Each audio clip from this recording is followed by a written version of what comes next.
모든 길에는 이야기가 있습니다. 더 멀리 갈수록 길은 더 험난해지고 예측을 벗어나지만 그 순간들은 더 오래 기억되고 더 많이 이야기하게 됩니다. 그 이야기들을 발견하기 위해선 최적의 머신이 필요합니다. 강력함과 견고함을 갖춘 탁월한 머신 올류 소렌토를 소개합니다. 이것은 단순한 또 하나의 SUV가 아니라 세계 최초의 스토리텔링 머신입니다.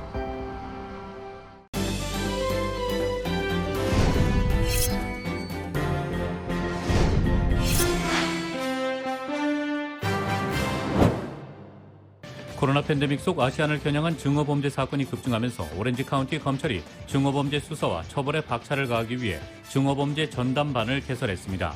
이 뉴포트 비치 세븐일레븐 업주를 공격한 남성이 증오범죄로 기소됐습니다. 개빈 뉴섬 주지사가 오늘 가준의 홈리스 문제를 해결하기 위해 120억 달러 기금을 투입한다는 계획안을 발표했습니다.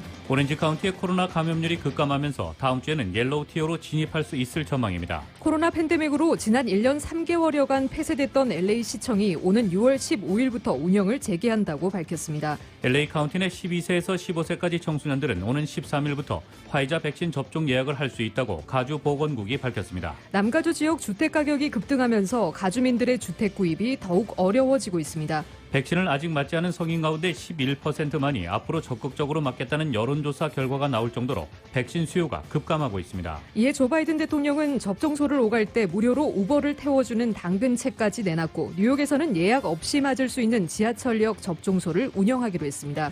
공화당에서 신종 코로나 바이러스 감염증 백신의 지식재산권 면제에 대한 조 바이든 행정부의 지지에 반대하는 목소리가 나오고 있습니다. 지난 3월 조지아주 애틀랜타 총격범이 기소됐습니다. 또 검사는 이 22살 에런 롱에 대해 증오범죄 적용을 적극 추진하겠다고 밝혔습니다. 미국의 흑인 인종차별 역사에서 백인에게 면죄부를 준다는 비판이 거셌던 시민체포법이 조지아주에서 사실상 폐지됐습니다. 경제 정상화 가속 페달을 밟고 있는 기업들이 필요한 인력을 충원하지 못해 애를 먹고 있는 것으로 나타났습니다. 미국 최대 송유관이 해킹 공격을 멈춰선 지 나흘째로 접어들면서 동부 지역을 중심으로 휘발유 품귀 현상이 우려되고 가격이 치솟고 있습니다. 뉴욕 증시는 인플레이션 우려에 기술주들이 장 초반 크게 하락하며 출렁였습니다. 다우지수는 지난 2월 이후 최대 폭으로 하락했습니다.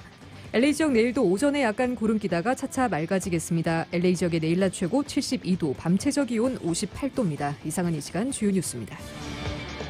이 시간 주요 뉴스는 공항에서부터 목적지까지 모바일 체크인과 첨단 공기순환 시스템을 통해 안전한 기내 환경과 여행을 제공하는 아시아나 항공 제공입니다.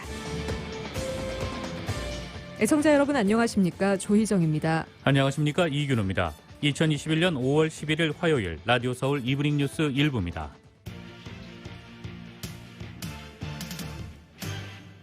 일부 첫 소식 전해드리겠습니다.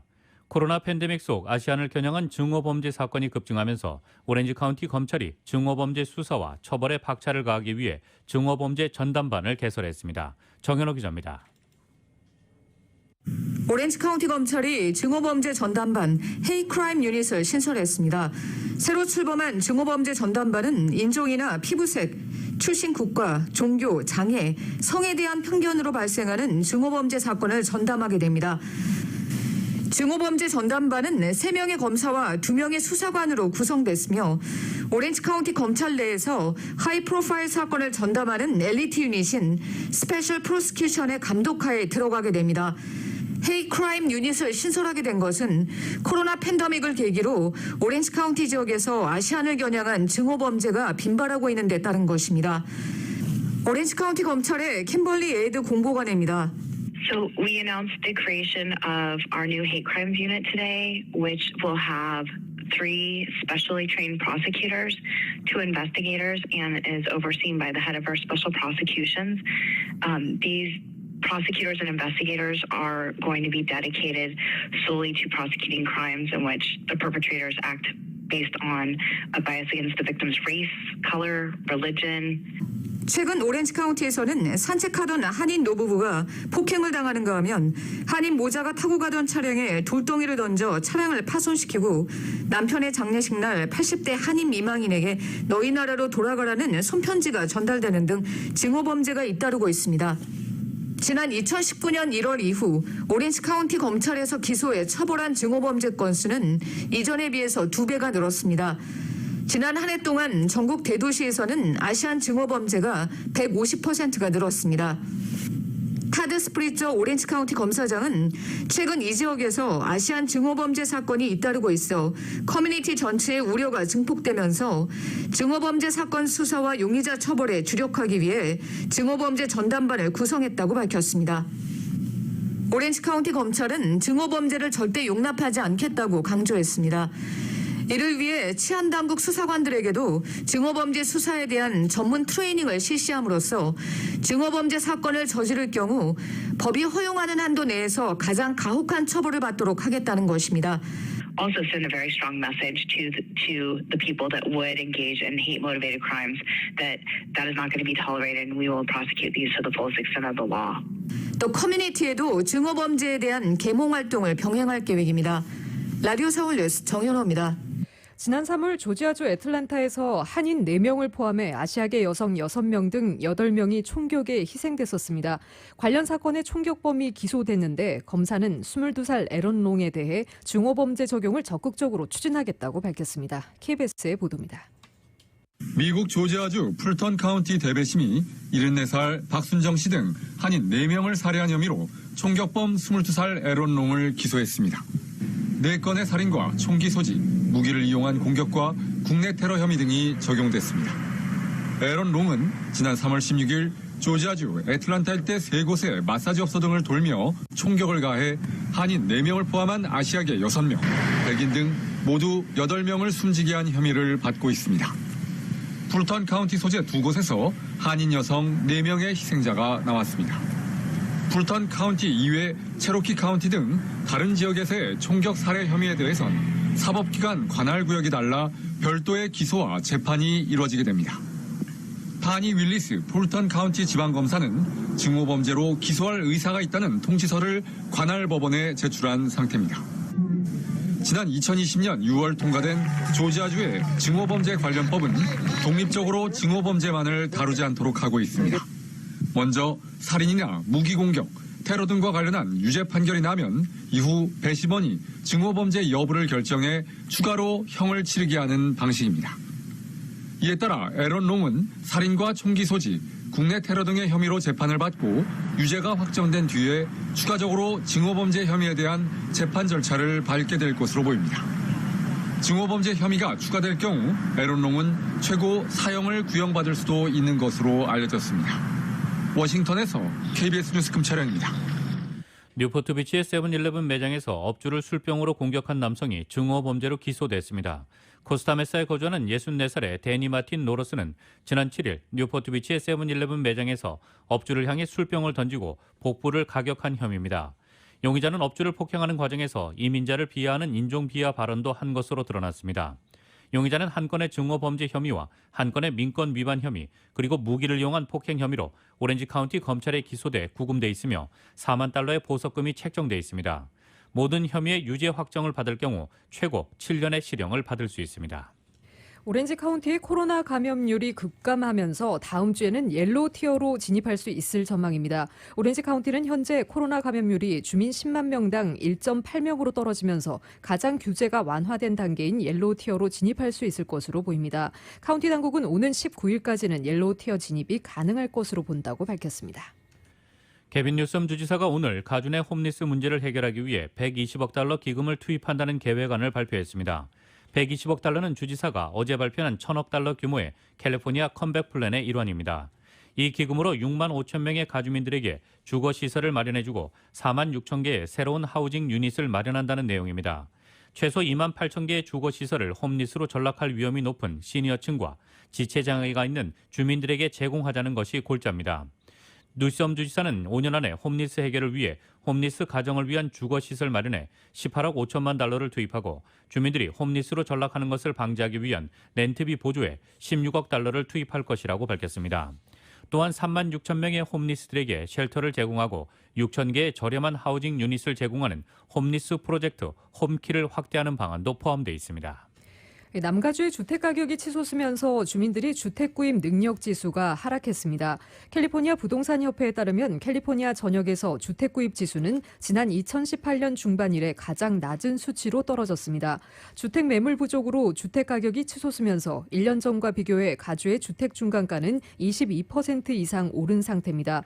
올 1분기 가주에서 중간가에 속하는 단독주택을 구입할 수 있는 주민들의 수는 27%로 1년 전 35%에서 상당폭 하락했습니다.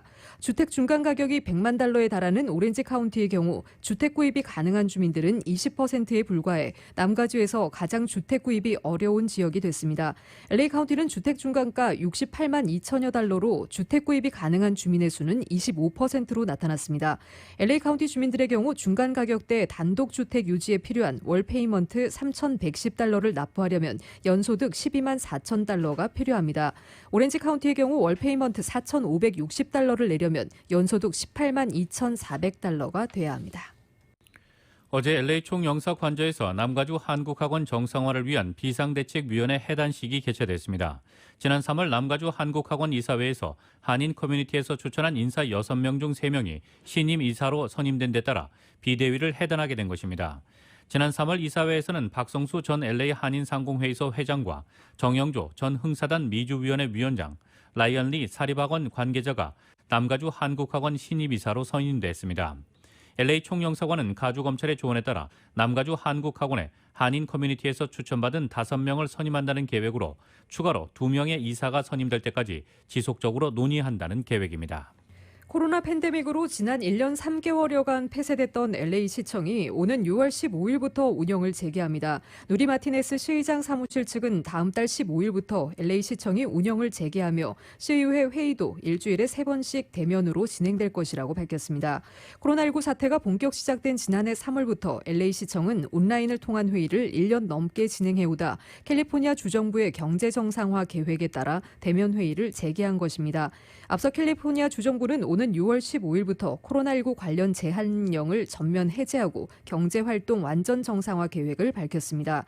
주정부는 주내 백신 공급이 충분하고 코로나19가 안정세에 접어든 만큼 마스크 착용 의무화만 남겨놓은 채 코로나19 시기 이전으로 경제활동을 되돌리겠다는 방침입니다. 단 시청 회의실에 입장하기 위해서는 코로나19 백신 접종 유무를 증명해야 하며 언제부터 주민들이 LA시청을 이용할 수 있게 될지는 아직 미정입니다.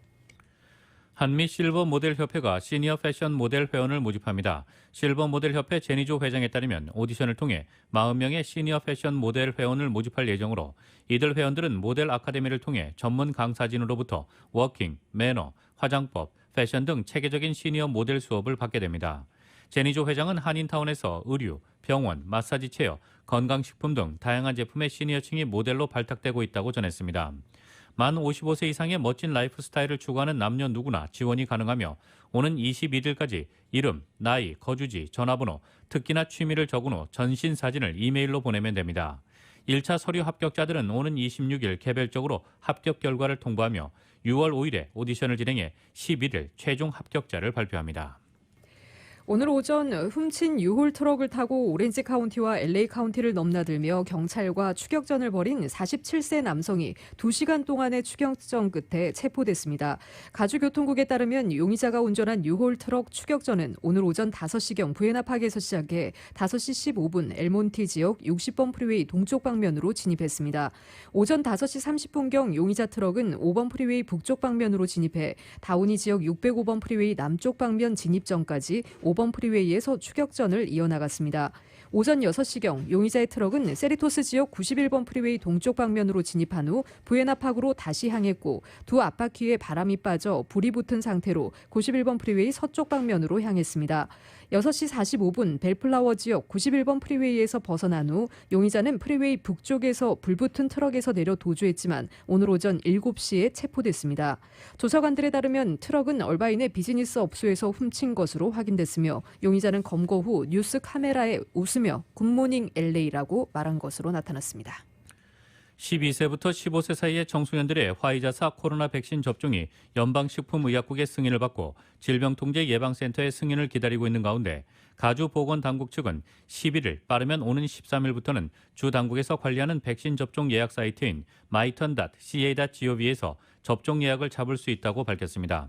주 보건당국의 마크 관리 국장은 오는 12일 CDC의 예방접종자문위원회와 주 보건당국 내 웨스턴 스테이트 사이언티픽 세이프티 리뷰 그룹과의 미팅을 가지고 나면 12세에서 15세 사이 청소년들의 코로나 백신 접종 예약이 시작될 수 있다고 전했습니다.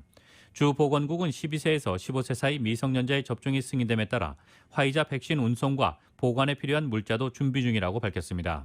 12세에서 15세 청소년들은 성인과 동일하게 화이자사의 백신 접종은 2회분으로 3주 주기로 이루어진다고 밝혔습니다.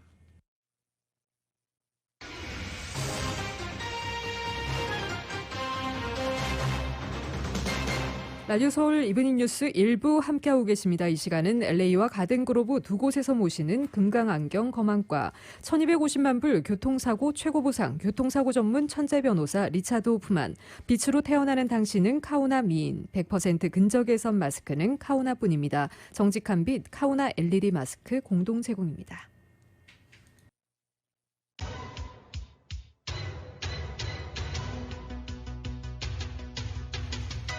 라디오 서울 이브닝 뉴스 1부 함께하고 계신 지금 시각 LA 시각으로 6시 20분입니다.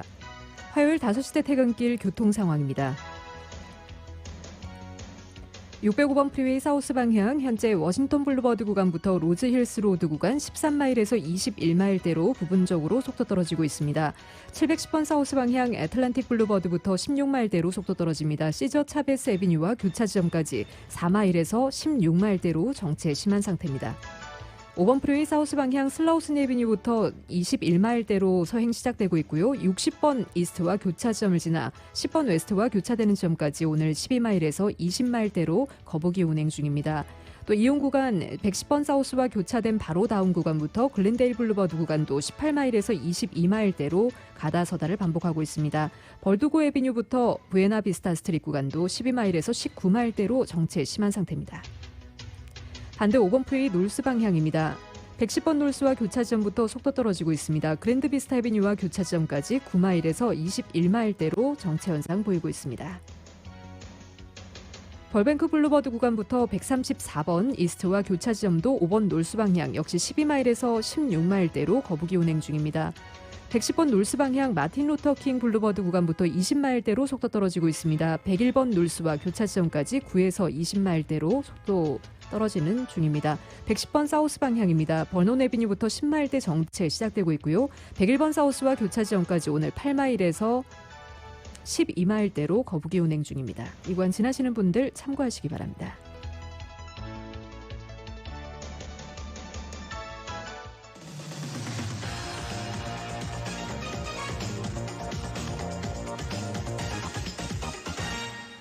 여러분께서는 라디오 서울 이브닝 뉴스 1부 함께하고 계십니다. 미국 소식 전해드리겠습니다.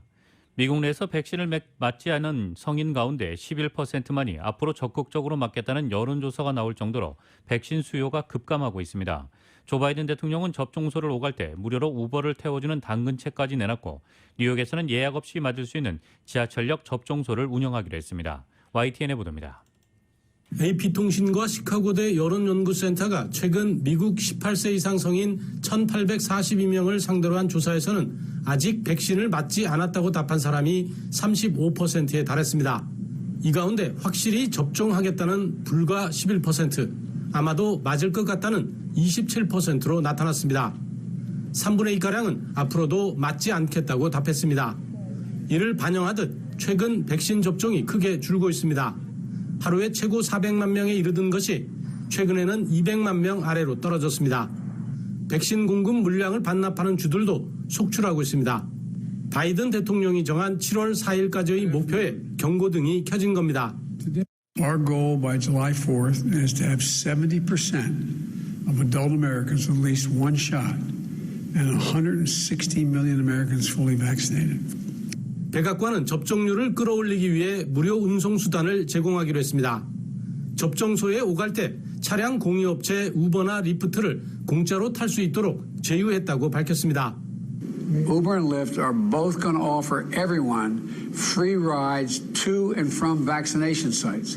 I think that is really stepping up. Both Uber and Lyft, free rides to, they'll wait, and from, they'll take you back home.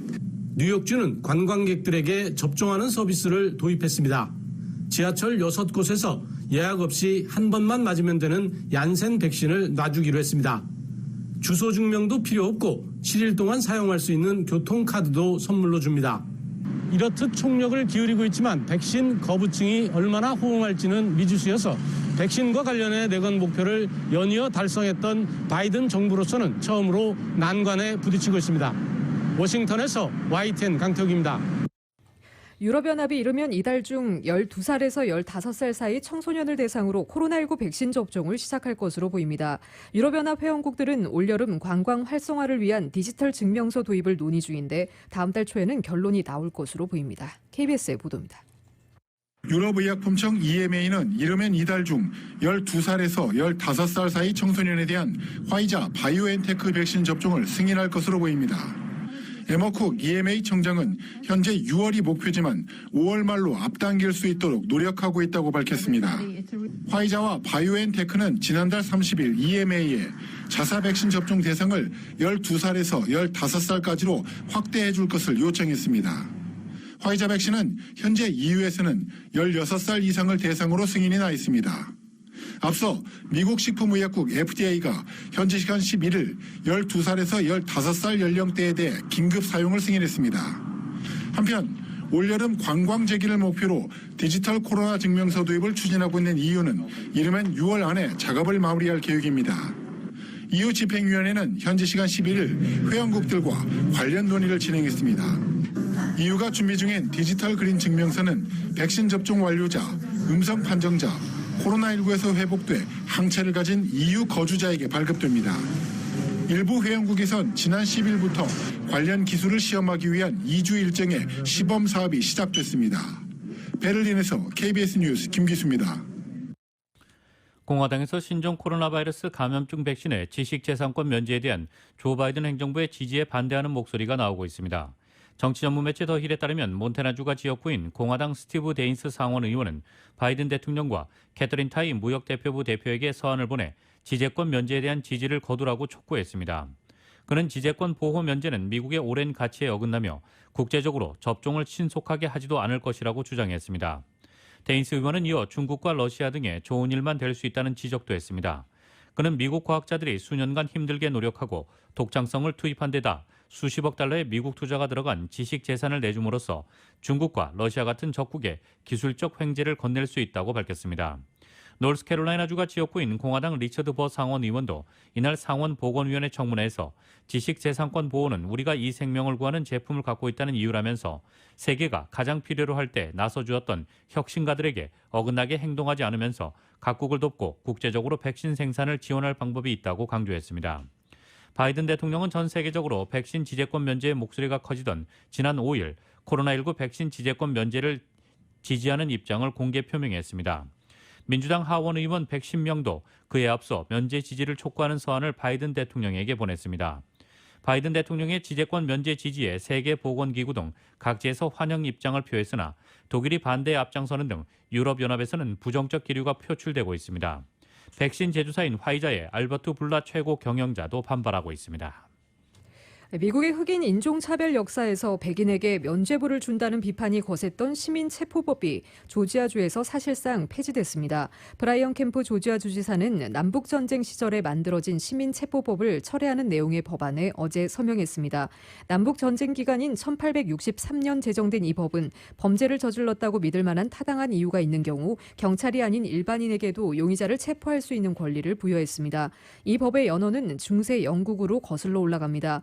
교통수단이 발달하지 않았던 중세시대에는 범죄가 발생해도 왕의 명령을 수행하는 사법기관이 바로 범인을 잡을 수 없어 일반인에게도 범인을 체포할 수 있는 권한을 부여했습니다. 이런 시민 체포의 전통은 미국 사회에도 그대로 이어져 조지아를 포함해 미국 40개 주가 법률로서 보장해왔습니다. 하지만 이 법이 흑인 인종차별과 총기 보유의 역사 등과 맞물리면서 부작용을 낳았다는 지적이 끊이지 않았습니다. 캠프주 지사는 조지아가 이 법을 폐지한 첫 번째 주가 됐다면서 우리는 오늘 남북전쟁 시대의 법을 인명과 재산에 대한 정당방위라는 신성한 권리와 균형을 이룬 조항으로 대체했다고 말했습니다. 경제 정상화 가속 페달을 밟고 있는 미국의 기업들이 필요한 인력을 충원하지 못해 애를 먹고 있는 것으로 나타났습니다. 노동부가 발표한 3월 9인 이직 보고서에 따르면 3월 채용 공고는 812만 건으로 전월보다 8% 급증했습니다. 지난 2000년 통계 작성 이래 가장 많은 기록이라고 노동부는 밝혔습니다. 블룸버그 통신이 집계한 전문가 전망치 750만 건을 크게 상회했습니다. 숙박, 식음료 서비스, 제조업, 건설업 등 산업 전반에 걸쳐 광범위하게 채용 공고가 늘어난 것으로 나타났습니다. 특히 숙박, 식음료 서비스업의 3월 채용 공고는 100만 건에 육박해 역대 두 번째로 많았습니다. 3월 채용은 전월보다 3.7% 증가한 600만 명으로 채용 공고 건수보다 200만 명 이상 적었습니다. 그 격차 또한 역대 최다 기록이라고 블룸버그 통신은 전하고 있습니다. 기업들은 신종 코로나 바이러스 감염증 백신 보급과 영업 제한 철폐 등에 따른 수요 확대에 힘입어 고용을 늘리고 있으나 실직자들의 반응은 미지근한 편입니다. 아직도 바이러스 감염을 두려워하거나 아이를 맡길 보육 서비스가 축소된 여파로 분석됩니다. 게다가 조 바이든 행정부의 추가 부양 패키지로 넉넉한 실업급여를 받게 된 실직자들이 적극적으로 일자리를 찾지 않는다는 분석도 나오고 있습니다. 먼저 발표된 노동부의 4월 고용지표에서도 지난달 비농업 일자리 수가 시장 전망치를 크게 밑돈 26만 6천 개 증가에 그친 바가 있습니다. 해킹으로 미국 최대 송유관이 멈춰서면서 미 남동부 일부 지역에선 휘발유 품귀 현상이 빚어지고 있고 가격도 급등하고 있습니다. 국제 원자재 값이 치솟고 있는 상황이어서 물가가 오를 거라는 우려가 더 커지게 됐습니다. 증시도 출렁였습니다. KBS의 보도입니다. 주유소 인근 도로와 주차장에 자동차들이 장사진을 이루고 있습니다. 미국 최대 송유관 운영회사가 해킹을 당하면서 남동부 지역에 송유관 가동이 차질을 빚자 미리 휘발유를 채워놓으려는 차들이 주유소로 몰려들고 있는 겁니다. 일부 주유소들은 이미 재고가 바닥이 났습니다. My gas tank is basically empty and all the gas pumps has out of service. 당장 휘발유값이 치솟고 있습니다. 현지 시간 11일 미국 평균 휘발유값은 1갤런에 2.985달러로 지난 2014년 11월 이후 가장 높은 수준을 보이고 있습니다. We expect that gas station owners are and should act responsibly. We will have no tolerance for price gouging. Federal and state officials will be investigating those actions. 주말부턴 송유관 가동이 차츰 정상화될 거란 전망이지만 국제유가가 영향을 받기 시작하면서 서부 텍사스산 원유가 소폭 오름세로 거래를 마쳤습니다. 철강과 구리, 옥수수 등 국제 원자재 곡물값이 사상 최고치 수준으로 오르고 있는 중이어서 인플레이션, 즉 물가 상승 우려는 더 커지게 됐습니다. 때문에 인플레로 중앙은행인 연방준비제도가 조기 긴축에 나설 거라는 전망이 강해지면서 뉴욕 증시 주요 지수들은 모두 하락세로 장을 마쳤습니다. 유럽 주요 증시도 2% 안팎씩 급락했습니다. 뉴욕에서 KBS 뉴스 한보경입니다. 공화당 소속 주지사가 이끄는 주 정부들이 연방정부가 제공하는 코로나19 실업수당 지급을 중단하기로 했습니다. 과도한 실업수당이 기업의 고용 확대를 저해하고 노동력 부족 현상을 초래한다는 주장을 펴면서입니다. 아이오와, 엘라베마, 알칸소, 미시시피, 몬태나, 사우스캐롤라이나 등 6개 주는 일주일에 $300씩 지급하는 연방 실업수당을 없애기로 했습니다. 팍스 비즈니스에 따르면 코로나19로 실직한 취약계층을 상대로 주정부가 일주일 단위로 지급하는 각종 실업수당은 평균 $630입니다. $300는 연방정부, $330는 주정부 예산에서 투입되는데 이들 6개 주는 연방정부가 제공하는 $300 실업수당을 끊기로 했습니다. 킴 레이놀드 아이오와 주지사는 트위터를 통해 모든 사람이 일터로 돌아갈 시간이라며 연방정부의 실업수당 프로그램에 참여하지 않겠다고 선언했습니다.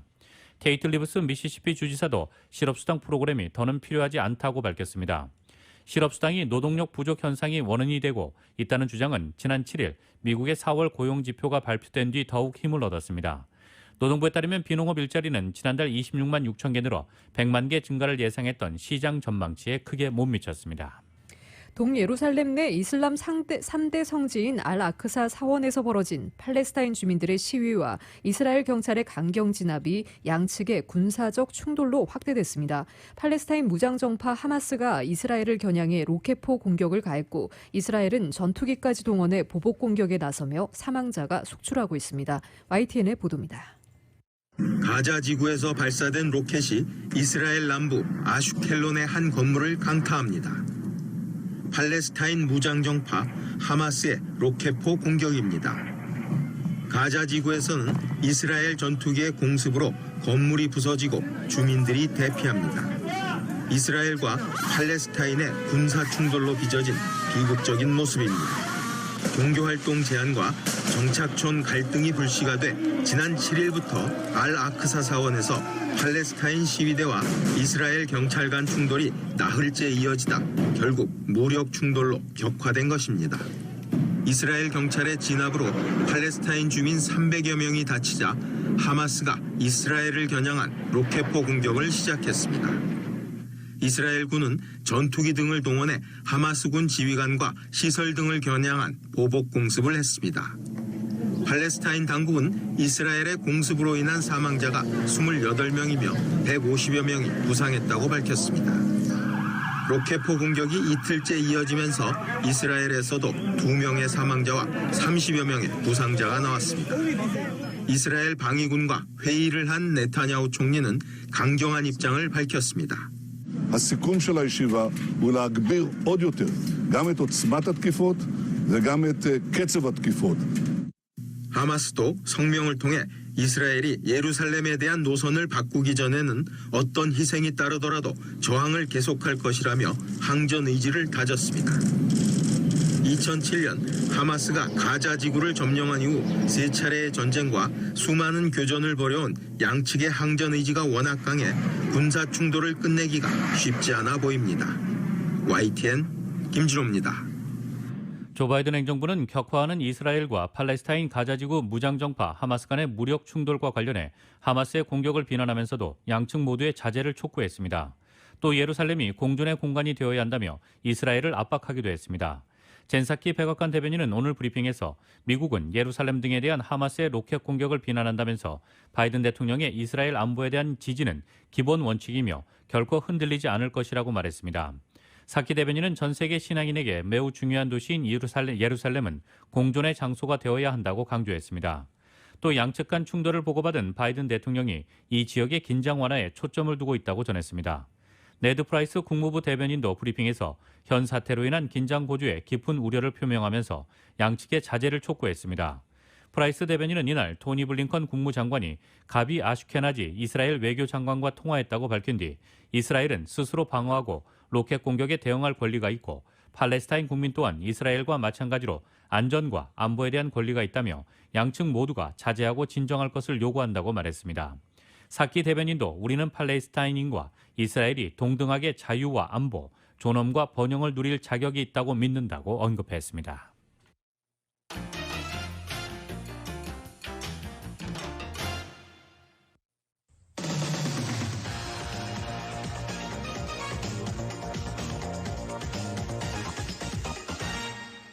여러분께서는 라디오 서울 이브닝 뉴스 1부 함께하고 계십니다.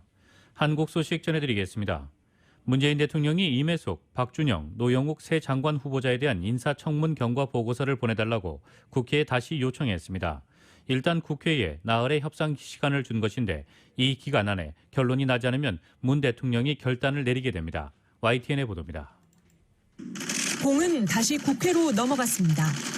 문재인 대통령이 임혜숙 과학기술정보통신부, 박준영 해양수산부, 노형욱 국토교통부 장관 후보자에 대한 인사청문 경과 보고서를 오는 14일까지 보내달라고 다시 요청했습니다. 애초 시한은 지난 10일 인사청문회법에 따라 국회가 청문보고서 송부 시한을 넘기면 대통령은 열흘 이내에 기한을 정해 다시 송부를 요청할 수 있고 두 번째 기한마저 넘기면 그대로 임명할 권한을 가집니다.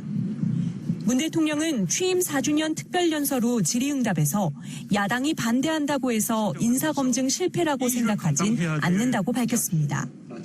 새 후보자 지명 이유를 조목조목 설명하며 직접 이해를 구하기도 했습니다. 이번의 후보자들도 각각 청와대가 그분들을 발탁하게 된 이유, 그리고 또 그분들에게 기대하는 능력이 있습니다. 무한주기식 청문회로는 좋은 인재를 발탁할 수 없다고까지 항변한 만큼 사실상 임명 강행에 무게를 둔 것 아니냐는 분석이 나옵니다. 최대 열흘인 송부 기한을 나흘로 비교적 짧게 준 것도 이런 해석에 힘을 싣습니다. 청와대 고위 관계자 역시 문 대통령에게 후보 지명 철회 의사가 없는 것이냐는 질문에는 그러니까 송부를 재요청한 것이라고 답했습니다. 다만 국회의 청문 보고서 송부를 기다리는 것이지 임명 강행 의지로 읽지 말아달라며 내심 부담을 드러내기도 했습니다. 만일 문 대통령이 새 후보자에 대한 임명을 강행한다면 현 정부 들어 야당 동의 없이 임명된 장관급 인사의 숫자는 32명이 됩니다.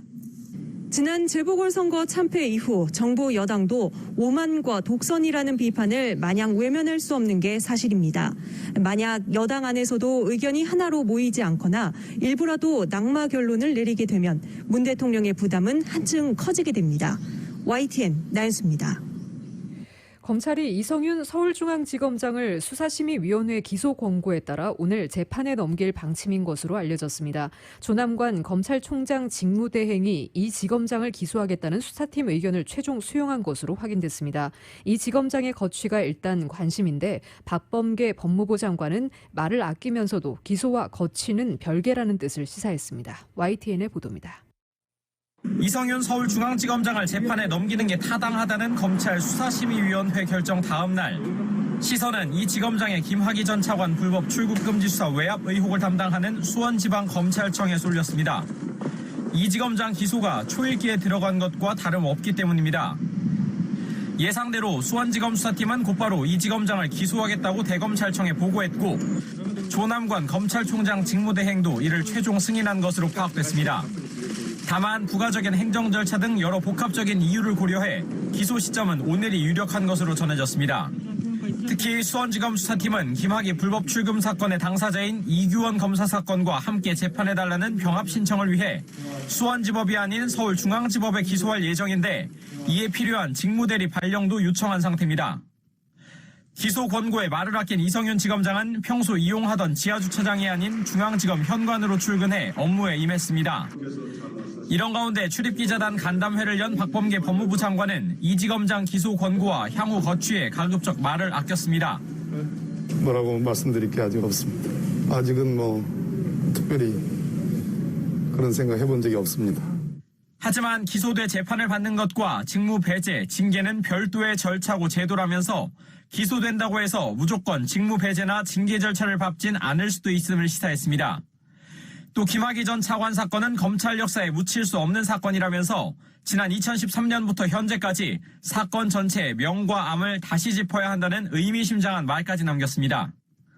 이성윤 지검장 기소는 이제 시간 문제로 보이는 가운데 당장 내치진 않겠다는 듯한 박범계 장관의 입장이 향후 이 지검장 거취와 검찰 조직에 어떤 영향을 미칠지 주목됩니다. YTN 우철입니다. 더불어민주당의 빅3로 불리는 대권 주자들 사이에서 신경전이 가열되고 있습니다. 단적인 예로 이재명 지사 측이 제기했다는 현 정부의 부동산 책임론과 관련한 일부 보도에 대해서도 민감한 반응을 보였는데 본질은 역시 경선 연기론에 있습니다. YTN의 보도입니다. 민주당 이낙연 전 대표에 이어 정세균 전 총리도 포럼 정치에 시동을 걸고 세력 확장에 나섰습니다. 전현직 의원 60여 명이 한자리에 모였는데 정 전 총리가 퇴임 이후 국회 앞에서 공식 일정을 진행한 건 이번이 처음입니다. 관심은 친문에서 띄운 경선 연기론에도 쏠렸습니다.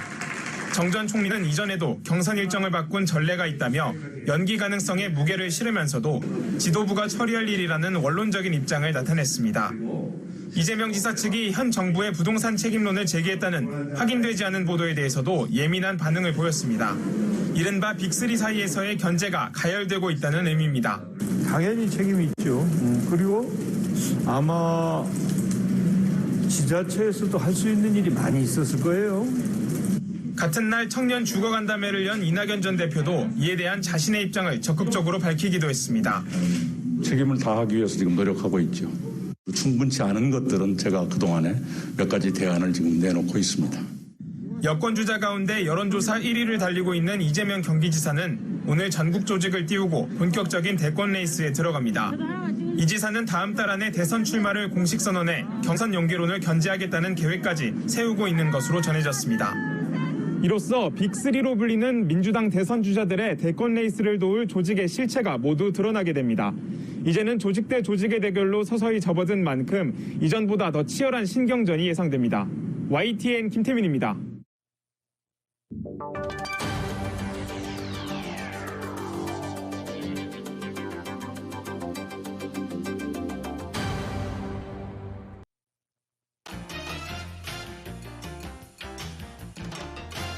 뉴욕 증시는 인플레이션 우려에 기술주들이 장 초반 크게 하락하며 출렁였습니다. 다만 장중 2% 이상 급락했던 나스닥 지수가 장 마감 무렵에 약보합권으로 올라섰고 개장 초 상대적으로 낙폭이 작았던 다우 지수는 1% 이상 떨어졌습니다. 오늘 뉴욕 증권거래소에서 다우지수는 전장보다 473.66포인트, 1.36% 하락한 34,269.16으로 장을 마쳤습니다. S&P 500지수는 36.33포인트, 0.87% 밀린 4,152.10을, 기술주 중심의 나스닥 지수는 전장보다 12.43포인트, 0.09% 떨어진 13,389.43으로 장을 마감했습니다. 다우지수의 이번 하락률은 지난 2월 26일 이후 최대치입니다. 에너지 관련주가 2.56% 하락해 가장 크게 떨어졌고 금융주와 산업주들이 1% 이상 하락해 다음으로 낙폭이 컸습니다. 에너지와 금융, 산업주들은 경제 재개에 수혜를 보는 업종으로 전날 상대적으로 낙폭이 작았던 업종입니다. 뉴욕 증시 전문가들은 인플레이션 우려가 시장의 하락 압력으로 작용하고 있지만 현재 나타나는 인플레이션이 일시적일지 그렇지 않을지는 아직 판단하기 어렵다고 말했습니다. 뉴욕 유가는 미국 최대 송유관의 가동 중단 사태를 주시하며 상승했습니다. 뉴욕 상업거래소에서 6월물 서부 텍사스산 원유 가격은 전장보다 36센트 오른 배럴당 65.28달러의 거래를 마쳤습니다. 원유 시장 참가자들은 콜로니얼 파이프라인의 시스템 해킹에 따른 송유관의 가동 중단 사태를 주시했습니다. 콜로니얼 파이프라인이 일단 이번 주말까지는 대부분 시스템을 복구하는 것을 목표로 세우고 있지만 남동부 지역 주유소를 포함해 일부 연료 공급 부족 사태에 대한 우려가 제기되면서 유가가 오른 것으로 보이고 있습니다. 자동차협회에 따르면 전국 평균 휘발유 가격은 갤런당 2.985달러로 2014년 11월 이후 7년 만에 가장 높은 수준으로 올라섰습니다.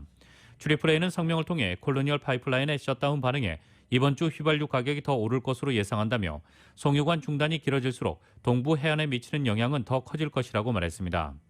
그러나 그는 해당 송유관을 통해 원유를 운송하는 루이지애나주와 텍사스주 동부의 일부 정유 업체들이 앞으로 며칠간 재고 관리를 위해 최대 20%까지 가동을 축소할 것 같다고 밝혔습니다. 실제 모티바 엔터프라이즈는 텍사스 지역 포트 아서 정유소에 3개 원유 유닛 중 2개를 폐쇄했습니다. 한편 오펙은 올해 전 세계 원유 수요가 하루 600만 배럴 증가한 평균 9,650만 배럴에 달할 것으로 내다봤습니다. 다만 2분기 원유 수요는 30만 배럴가량 감소할 것으로 예상하고 있습니다. 오펙은 보고서에서 인도는 현재 심각한 코로나19 도전에 직면해 있으며 이에 따라 2분기에 회복의 부적정 충격이 예상된다면서 그러나 올해 하반기에는 다시 모멘텀이 개선될 것이라고 평가했습니다. 페이팔 공동 창업자 피터 틸이 설립한 미국의 소프트웨어 업체 팔란티어가 고객의 비트코인 결제를 허용하고 가상화폐 직접 투자도 고려하고 있다고 밝혔습니다. 팔란티어는 1분기 실적 보고 설명회에서 이런 계획을 공개했습니다. 데이비드 글레이저 최고 재무 책임자는 우리는 고객이 비트코인으로 결제하는 것을 받아들인다면서 투자를 통해 대차대조표의 가상화폐를 자산으로 추가하는 방안도 검토하고 있다고 말했습니다. 팔란티어는 미국 결제 서비스 업체 페이팔을 창업한 피터 틸이 2003년 설립한 소프트웨어 업체로 콜로라도주 덴버에 본사를 두고 있습니다. 이 회사는 미 중앙정보국 CIA를 비롯한 국방, 정보기관과 금융의료업체에 빅데이터 분석 소프트웨어를 제공하고 있습니다. 가상화폐 도치코인 투자를 옹호해온 일론 머스크의 코미디쇼 출연을 미끼로 미국의 한 사기꾼 일당이 500만 달러 규모의 도치코인을 챙긴 것으로 드러났습니다. 블록체인 정보업체인 TRM랩스는 이러한 내용의 도치코인 사기 피해 사례 분석 보고서를 발간했습니다. TRM랩스에 따르면 사기꾼 일당은 지난 8일 머스크가 NBC 방송의 간판 코미디쇼 세러데이 나잇 라이브에 출연했을 때 이를 생중계하는 방송 링크를 유튜브에 올렸습니다. 사기꾼들은 이 유튜브 방송을 통해 머스크가 도치코인 5억 개를 나눠준다고 하니 받아가라며 시청자들이 특정 사이트에 접속하도록 유도했습니다. 이들은 이어 사이트에 접속한 사람들에게 도치코인을 송금하면 2배로 되돌려주겠다고 속인 뒤 지난 9일 기준으로 500만 달러 상당의 도치코인 970만 개를 가로챘습니다.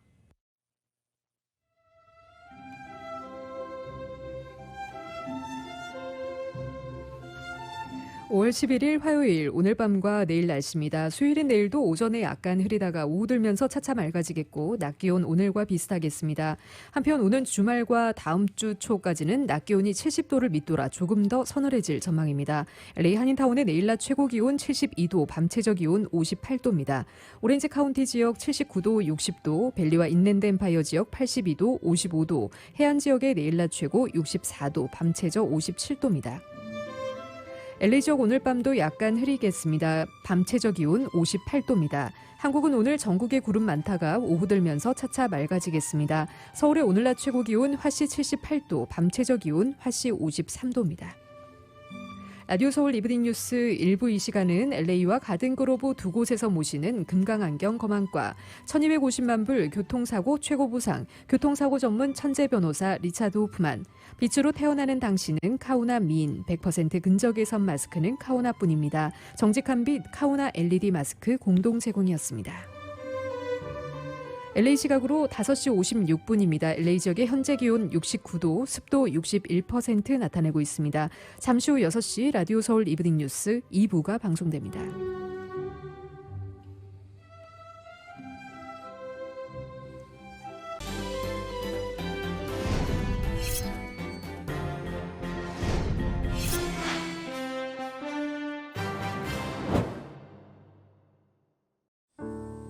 친구, 마음을 나누는 가족이지.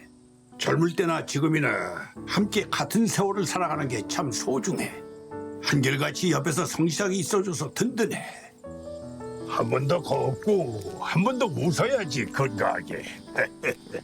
아프지 말고 넘어지지 말고 건강하게 신영 화이팅! 한결같은 성실함으로 건강 버팀목이 되어주는 서울 메디칼 그룹.